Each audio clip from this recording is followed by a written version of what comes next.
Hey everyone, welcome back to the channel. Today we're tackling an essential part of selling on Amazon: product restrictions.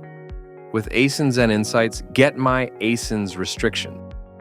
You can quickly check if you're eligible to sell specific ASINs, saving you time, avoiding listing errors, and protecting your account. The Get My ASINs restriction checks your seller account's eligibility for any ASIN in a specific marketplace. This helps you steer clear of listing violations and ensures you're focusing on products you're authorized to sell.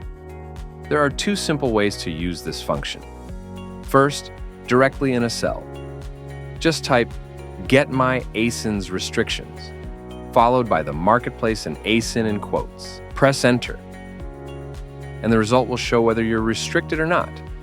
The second method is even easier: the function builder. Head to Extension, Asinzen Insight, Function Builder. Locate the Get My ASINs restriction within the Seller Account section. Now, here's where the Function Builder truly shines. It allows you to customize the output to fit your needs.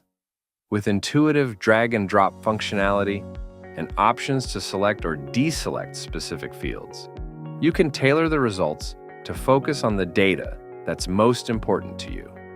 Once configured, click the Get My ASINs Restrictions button. The results will populate instantly, giving you a clear overview of your selling eligibility. With the Get My ASINs Restrictions function, you'll save time and avoid potential headaches. It's a must-have tool to keep your Amazon account in top shape. Thanks for watching. Don't forget to like this video and subscribe to our channel for more tips and tutorials.